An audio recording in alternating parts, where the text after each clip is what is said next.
By the time Clara Ashcombe stepped down onto the tiny platform at Merrow Point, she had convinced herself she was here only to restore a collection of books. The sea had other plans. The station was scarcely larger than the waiting room she'd left behind in London. A single wooden bench. A weathered sign. Wildflowers growing happily where no one had thought to stop them. The air tasted different here. Salt. Rain. And something clean she hadn't realized she'd been missing. A cheerful voice interrupted her thoughts. "You must be Clara." She turned. Mrs. Aldous stood beside an elderly Land Rover, smiling as though she'd been expecting an old friend rather than a stranger. "The journey wasn't too dreadful, I hope." "Not at all." "Good. Then let's get you settled before the weather changes its mind." Merrow House appeared around the final bend in the lane. Grey stone. Tall windows catching the afternoon light. The lighthouse stood quietly above the cliffs. It wasn't grand. It simply belonged there. Mrs. Aldous carried Clara's suitcase through the front door. "You'll have plenty of time to explore. But I imagine you'd like to see the library first." Clara smiled. "I've been looking forward to it for weeks." They crossed a long oak corridor. Then, tap, tap, tap. The sound echoed softly through the old house. Measured, patient, almost comforting. Clara glanced towards the sound. Mrs. Aldous smiled without slowing her pace. "That's Jack." They reached the library doorway. Sunlight streamed through tall windows onto shelves that reached almost to the ceiling. The scent of beeswax, old paper, and polished timber welcomed her before she took a single step inside. Across the room, a man knelt beside a section of lifted floorboards. His sleeves were rolled neatly to his forearms. A small plane rested beside him. Every movement was unhurried, deliberate, as though old wood deserved the same patience Clara reserved for old books. He hadn't noticed them. She found herself watching the easy rhythm of his work. Not because he was handsome, though perhaps he was, but because there was something unexpectedly gentle about the way he handled even the roughest timber. Tap, tap, tap. Mrs. Aldous smiled towards the man across the room. "Jack?" He looked up from the floorboards immediately. "This is Clara Ashcombe, our book conservator." Jack stood, brushing a little sawdust from his hands before crossing the room. "Welcome to Merrow House." "It's good to meet you." "You too." His handshake was firm. Warm, brief enough not to presume. "I'm trying not to make too much of a mess in your library," he said.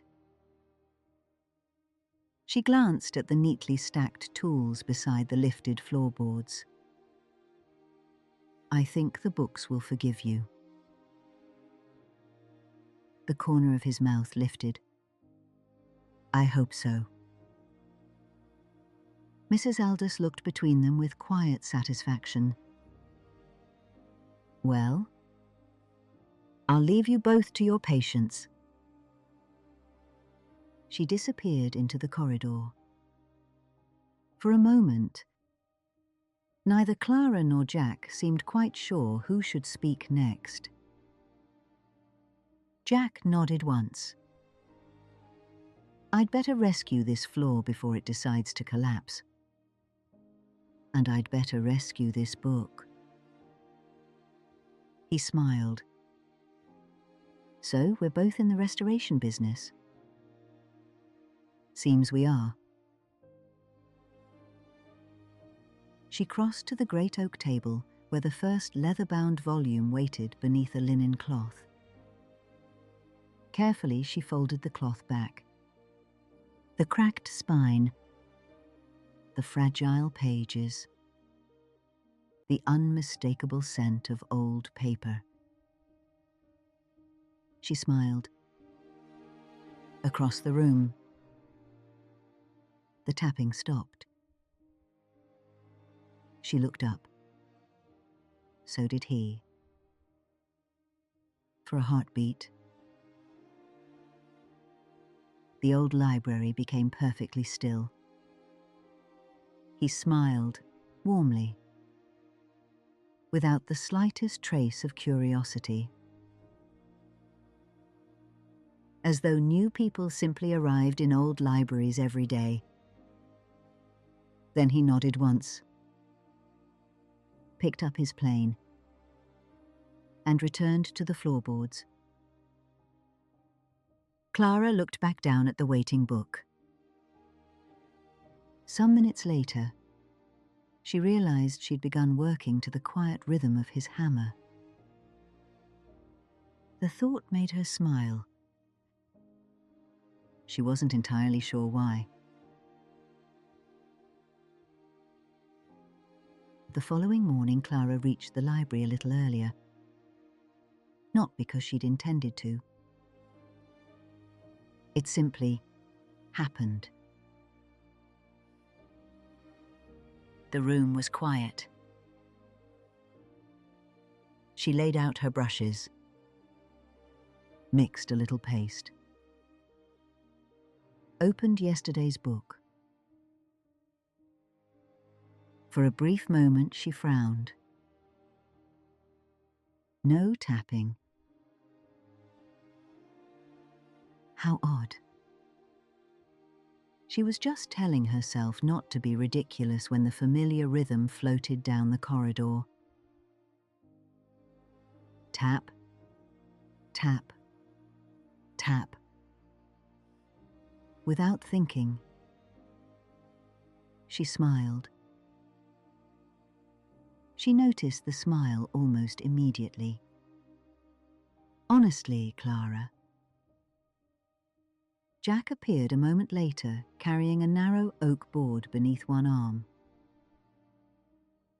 "Morning," he said. "Morning." He set the timber down carefully before glancing towards her work table.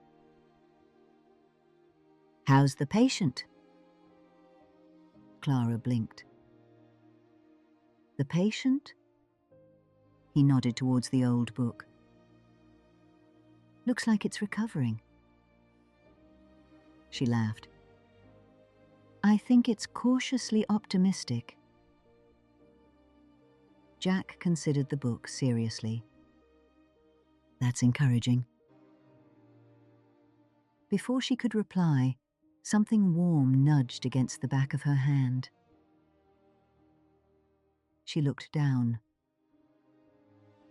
A large black Labrador gazed up at her with complete confidence. "Oh." "Hello." The dog leaned happily against her knee. His tail thumped the floor twice. Jack looked over. "Well, that's settled." "What is?" "Captain's chosen you." "I didn't know I was being interviewed." Neither did Captain. As if to prove the point, Captain rested his enormous head gently on Clara's shoe and sighed with unmistakable satisfaction. "Oh dear," she whispered. "I think I'm in trouble." "Usually," Jack said, returning to his tools. "Once he adopts someone, they don't get much say in the matter." Clara scratched behind Captain's ears. "I suppose I can think of worse problems." For the next hour, the library settled into its gentle rhythm. Brush, hammer, turning pages, Captain's occasional contented sigh. Once, Clara glanced up. Jack was studying a warped section of skirting board with complete concentration. Without quite knowing why, she found herself watching him a heartbeat longer than necessary. His sleeves were rolled neatly to his forearms. A faint dusting of sawdust caught the afternoon light. For one entirely uninvited moment, she imagined her fingertip gliding slowly over the warm skin just above his rolled sleeve, just to know what it felt like. Heat climbed unexpectedly into her cheeks. She looked firmly back at the page in front of her. "Honestly, Clara,"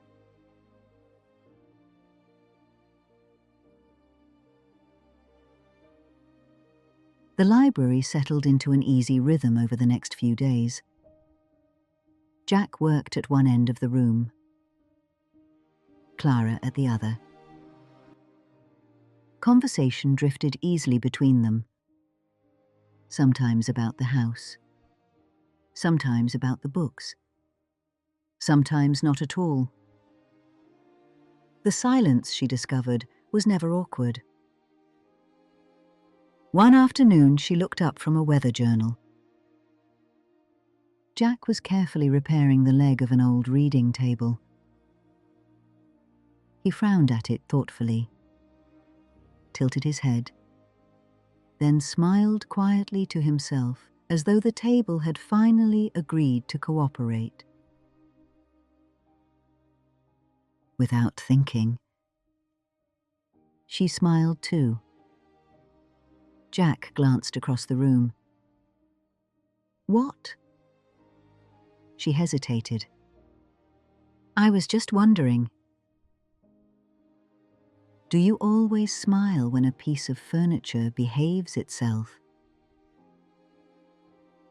He looked down at the table. "I hadn't realized I did."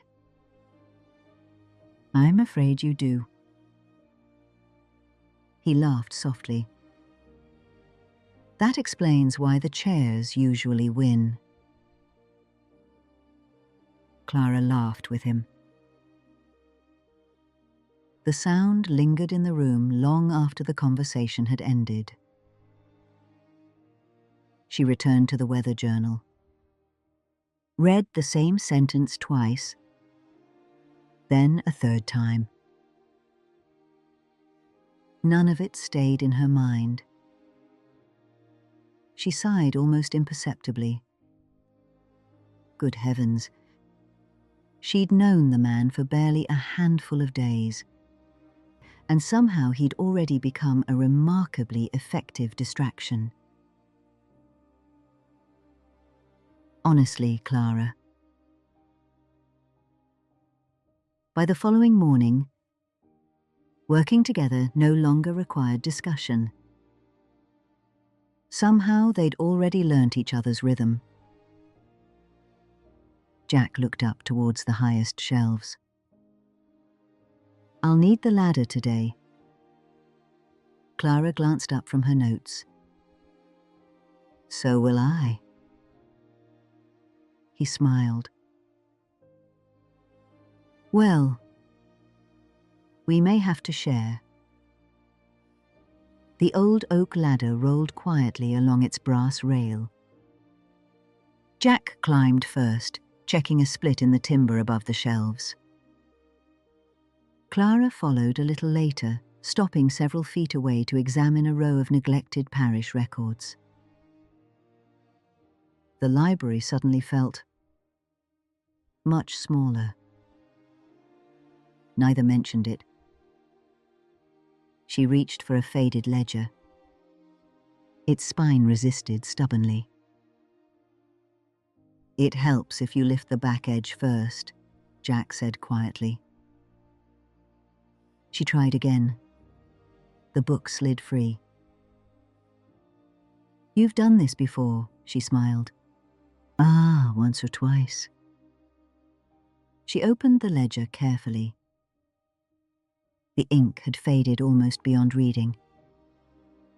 Jack leaned slightly closer. "Is that 1879? "No. I think it's 78. Without thinking, he bent nearer to see. She became quietly aware of the warmth beside her. The faint scent of cedar, fresh soap, and something unmistakably, quietly, Jack. For one impossible heartbeat, she became aware of nothing else in the library. If she leaned back, the thought vanished almost as quickly as it had appeared. She fixed her attention firmly on the faded date. "You're right," Jack said. "It is 78. He stepped back immediately, far enough that the cool air quietly returned between them. The loss of his nearness surprised her more than the nearness itself had. "Honestly, Clara." The rest of the morning passed peacefully, until Jack climbed down carrying his toolbox. Halfway across the room he stopped, turned back. "You've got—" He gestured vaguely towards his own cheek. "A little paste." "Oh!" She rubbed the completely wrong side of her face. Jack smiled. "The other one." Colour rushed into her cheeks. "There. A little lower." She finally found it. "There we are." He nodded once, then quietly returned to his work. Clara waited until he wasn't looking, then smiled to herself.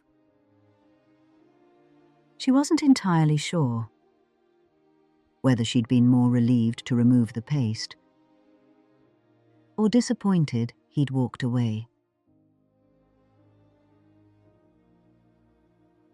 The next morning, the library felt unusually still. Clara arrived balancing a stack of repaired journals against her shoulder. Without looking up, she smiled automatically. "Morning, Jack." Silence answered her. She stopped. The room was empty. No tapping, no neatly arranged tools, no battered mug resting on the windowsill. She stood perfectly still for a moment, then gave a quiet little shake of her head. "Honestly, Clara." She set the journals onto the table and tried to ignore the curious disappointment settling somewhere just beneath her ribs.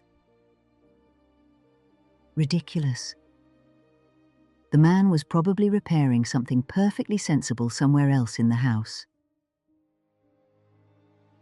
She opened the first journal, read the same sentence 3 times. None of it stayed in her mind. Captain wandered in a few minutes later. He looked around the library once, then padded straight over to Clara with a sigh that sounded suspiciously familiar. "So," she whispered, scratching behind his ears. "You noticed too." Captain leaned comfortably against her leg. She smiled, despite herself.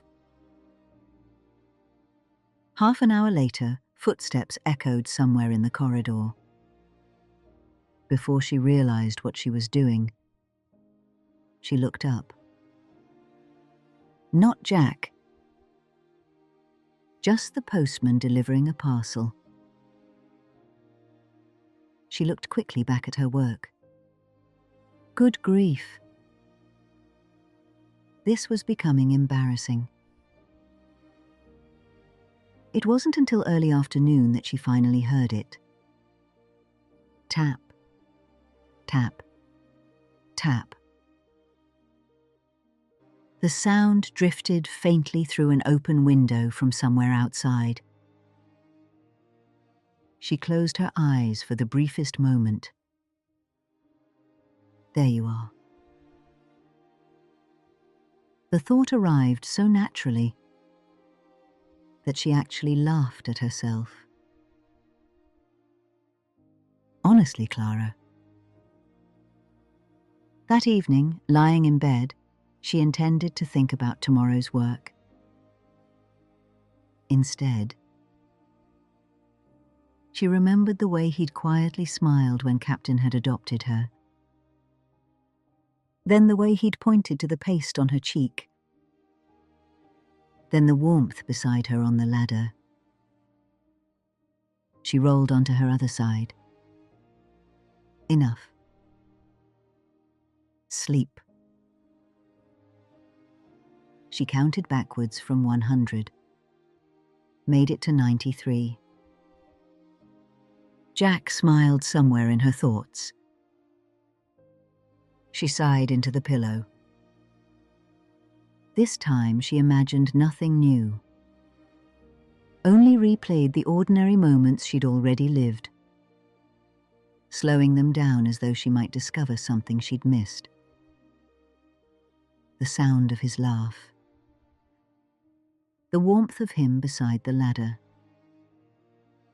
The careful way he'd waited for her to move first. She smiled into the darkness. Honestly, Clara. Outside.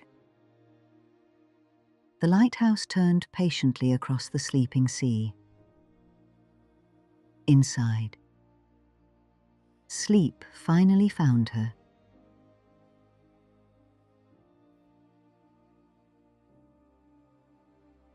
The morning sunlight reached the library long before either of them spoke. Golden rectangles stretched slowly across the old floorboards. Clara was repairing a 19th century coastal map beneath the tallest window.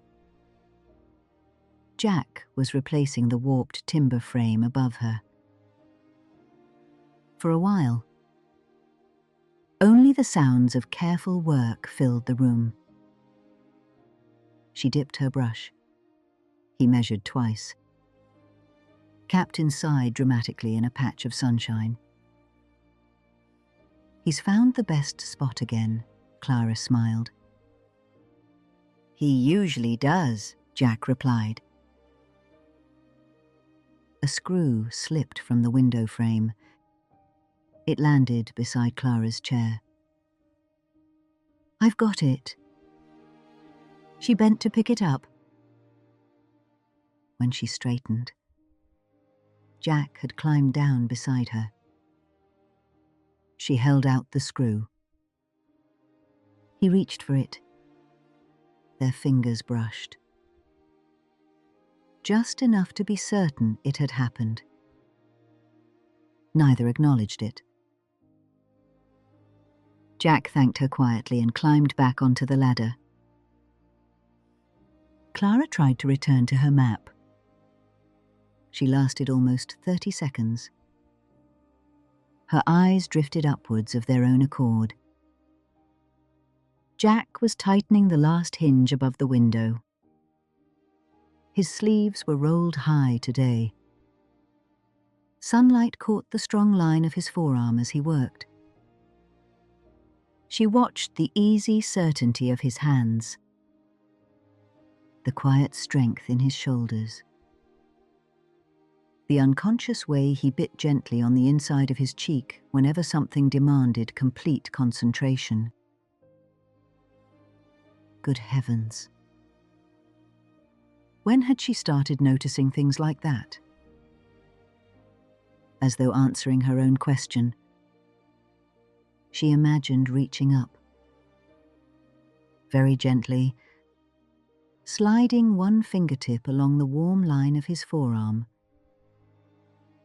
simply because she'd spent days wondering what it might feel like. The thought arrived so vividly she actually caught her breath. She lowered her eyes immediately. Honestly, Clara. A few minutes later, Jack climbed down. He stood beside the table studying her repaired map. "I don't know how you do that," he said quietly. She looked up. "Do what?" "Make broken things look as though they'd never been hurt." For a moment, she forgot every sensible reply she'd ever known. His eyes held hers only a heartbeat longer than usual. Then he smiled, picked up his toolbox, and walked away.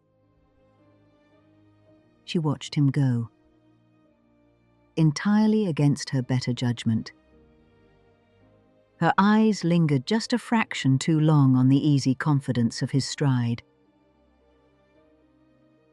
Good grief. She was going to have to stop looking at that man. She had absolutely no idea how. She tried very hard to return her attention to the map. She lasted almost 30 seconds. Her eyes drifted upwards of their own accord. Jack was fitting the restored window sash back into place. The movement drew her gaze before she could stop it. She found herself following the broad line of his shoulders, to the easy strength of his back as he worked.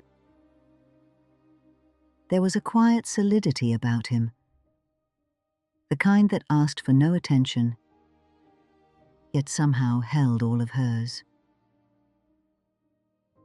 She took a slow breath. Good heavens. When had Jack become such an extraordinarily attractive man?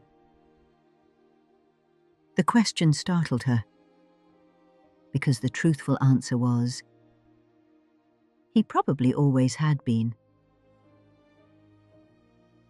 As though answering the thought herself, she imagined, for one impossible moment,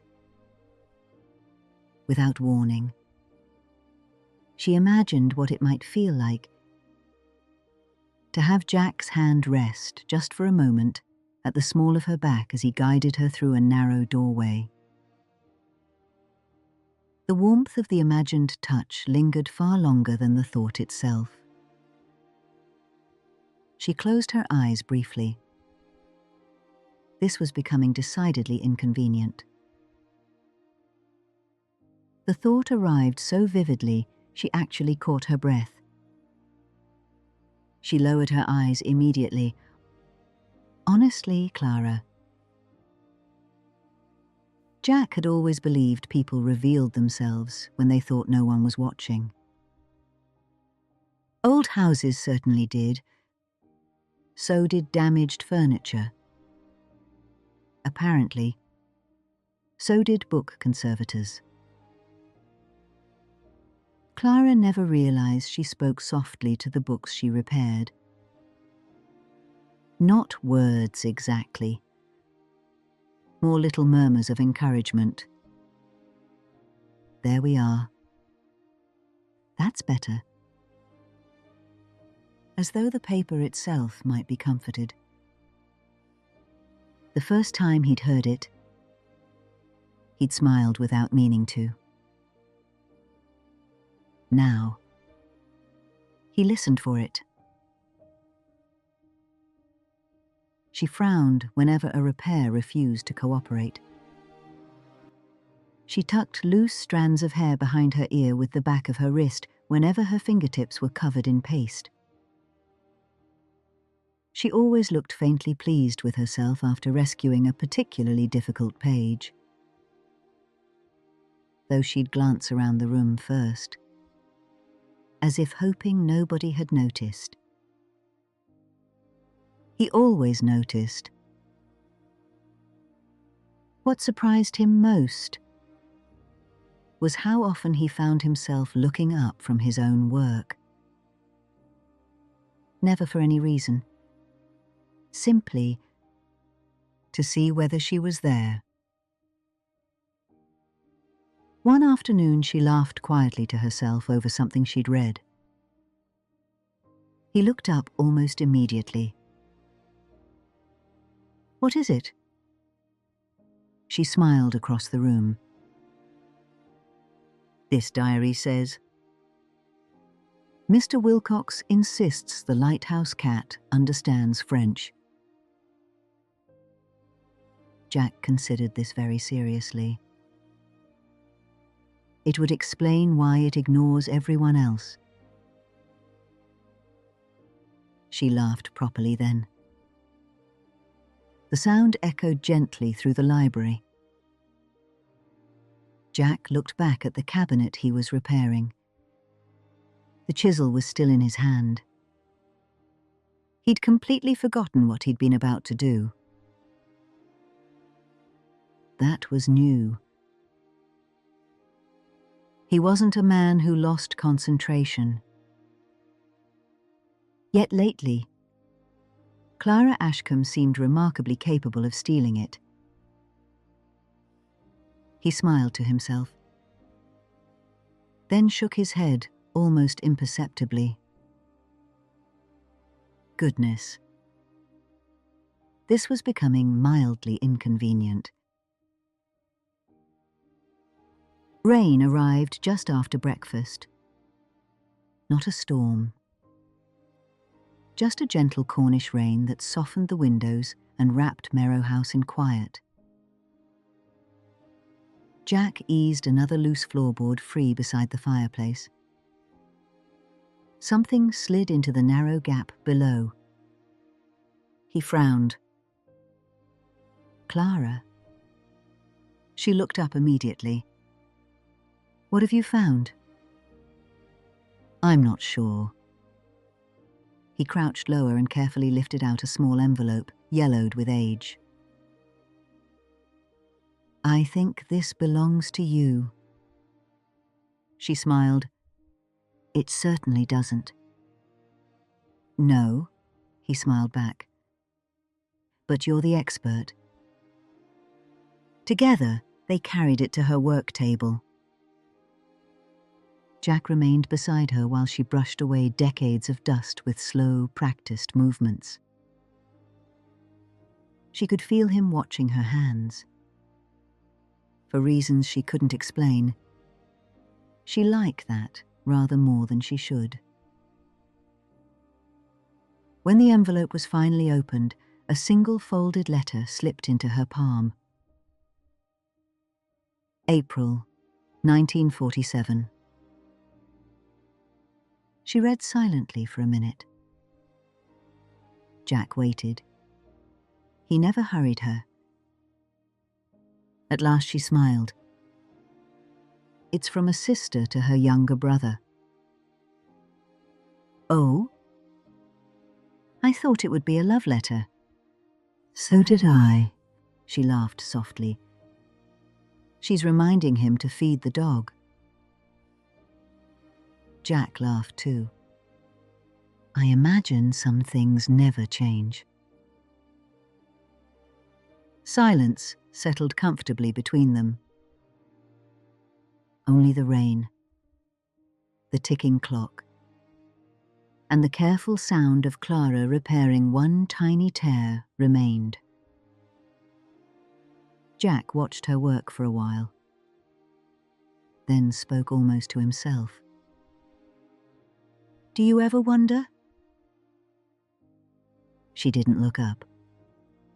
What? If people know. Which moments become important? Her brush rested lightly against the page. I think. Most important moments probably look completely ordinary while they're happening. The rain seemed suddenly louder. Jack looked out towards the sea. A small smile found him. I hope so. Neither of them realized. They'd just described the very afternoon they were living. Clara returned to the letter. Jack returned to the floorboards. After a few quiet minutes, she glanced across the room. Jack was bent over his work, completely unaware she was watching. She found herself smiling again. Not because he'd said anything especially charming. Not because he'd looked at her in any particular way. Simply because he was there. The realization settled over her so gently that it almost escaped unnoticed. She no longer looked forward to seeing Jack. She expected him to be part of her day.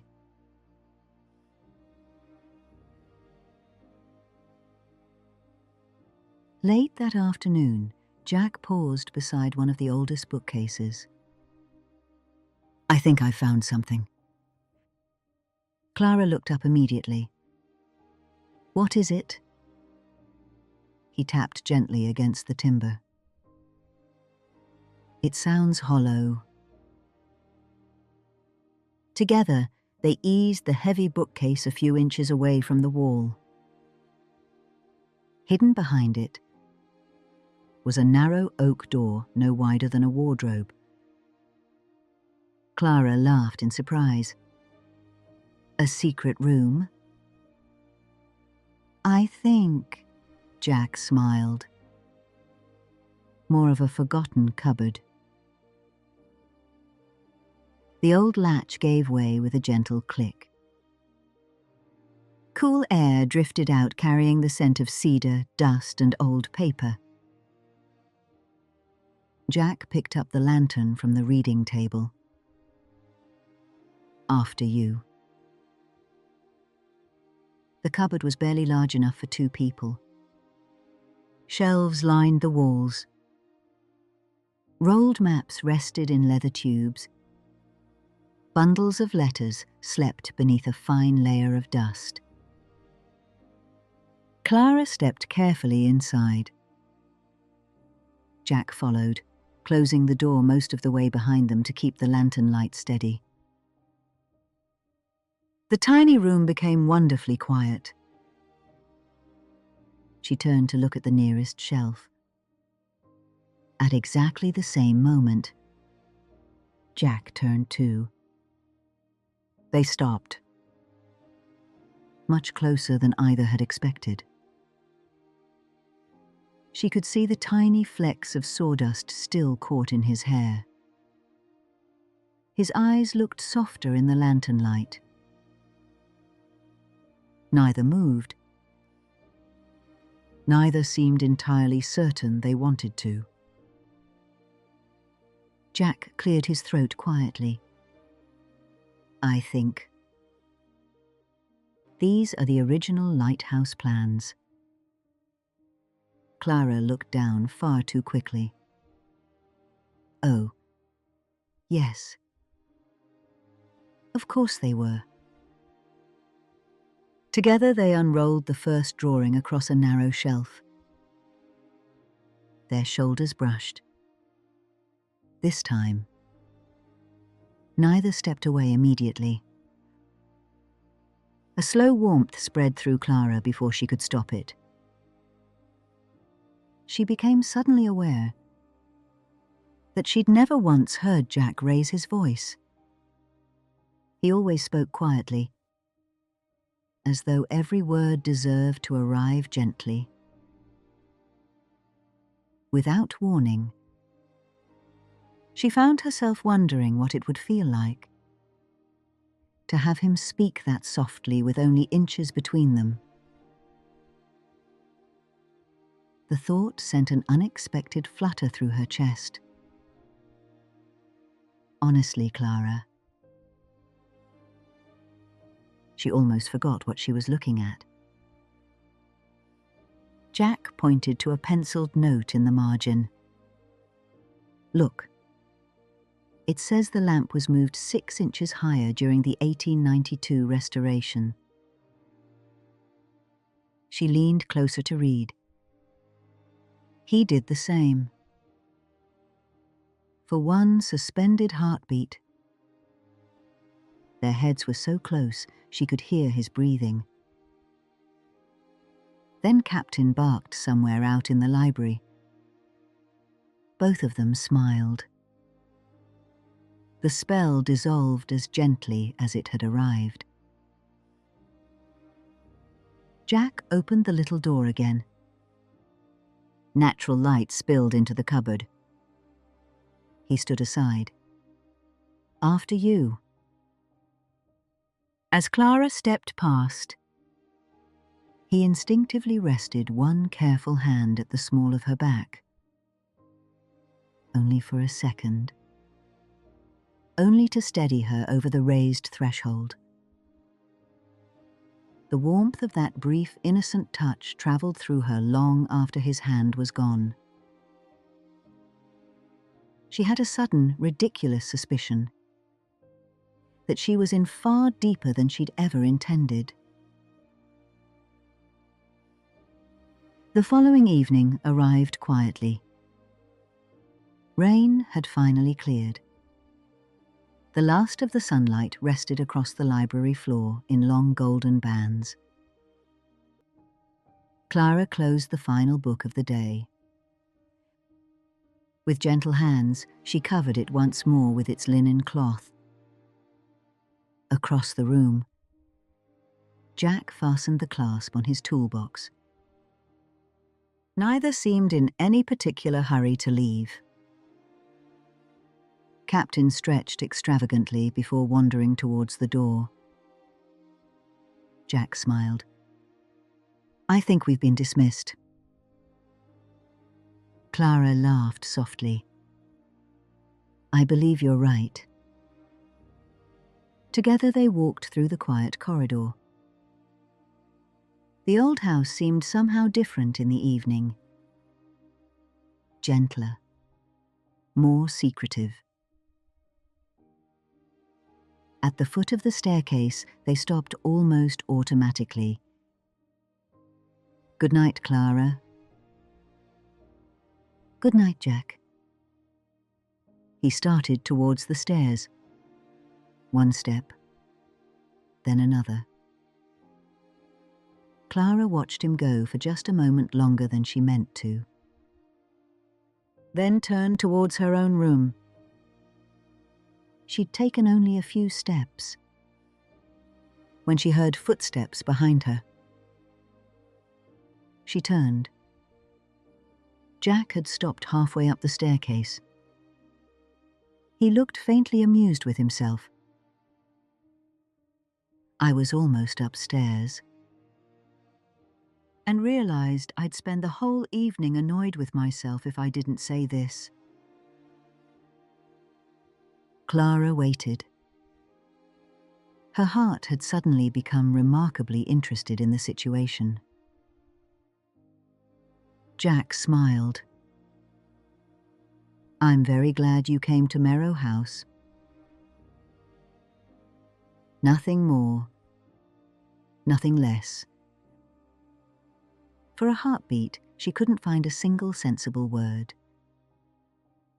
Then she smiled back. So am I. They looked at one another across the quiet hallway. Neither moved. Neither seemed entirely certain how to end the moment. Captain wandered between them, carrying one of Jack's boots. Both of them laughed. The spell dissolved. Jack retrieved his boot with exaggerated dignity. I appear to have been outmaneuvered. I don't think Captain recognizes personal property. No, Jack smiled. Only favorite people. He held her gaze for one last quiet moment, then nodded. Good night, Clara. This time, he really did walk upstairs. Clara remained where she was, listening until his footsteps disappeared. Only then did she continue towards her room. She smiled all the way down the corridor. She had the curious feeling that something had changed. She couldn't possibly have said what, only that the world seemed ever so slightly brighter, simply because Jack had turned back. The house had grown very still. The last light lingered beyond the tall windows. Neither Clara nor Jack seemed particularly eager to disturb the quiet. Jack looked at her for a long moment, then smiled, almost shyly. I've been trying to leave for several minutes now. So have I. The words escaped before Clara had quite decided to say them. A warm silence settled between them. Jack took one slow step closer. Not enough to presume. Only enough to ask. His eyes searched hers gently, almost as though he were making certain she still had every opportunity to walk away. Instead, she stayed exactly where she was. Jack lifted one hand. Very slowly. He brushed an escaped curl away from her face. His fingertips lingered for only the briefest heartbeat against her cheek. Clara's breath caught. Every impossible little thought she'd tried so faithfully to dismiss. Every remembered smile. Every replayed conversation. Every ridiculous attempt to stop thinking about him. They all arrived together in that single touch. His voice was barely more than a whisper. May I? She looked into his eyes. There was no uncertainty there. Only kindness, patience, and hope. She answered with the smallest nod. Even then, he waited one heartbeat more. Then he kissed her. Gentle, unhurried, wonderfully certain. The kiss was softer than she'd imagined. Yet somehow it reached places inside her every daydream had failed to touch. A slow golden fire unfurled through her so suddenly she almost forgot to breathe. Her pulse leapt. Every quiet corner of her seemed to awaken at once. She had imagined happiness. She had imagined relief. She had imagined finally knowing what it felt like to be kissed by Jack. She had never imagined feeling so wonderfully, so completely alive. When they finally drew apart, neither moved very far. She looked at him. Really looked at him. His eyes were searching hers with the same quiet tenderness they always had. Only now. She understood what she'd been seeing all along. Jack let out a slow breath that sounded almost like relief. I've wanted to do that. For rather longer than I intended. Clara smiled. So have I. He laughed softly. Not because anything was funny. Simply because the waiting was over. Outside. The lighthouse swept faithfully across the sea once more. Inside Merrow House, two people stood quietly together, still holding each other's gaze, still wondering how something that had begun with nothing more than a quiet morning had somehow become the most extraordinary chapter of their lives.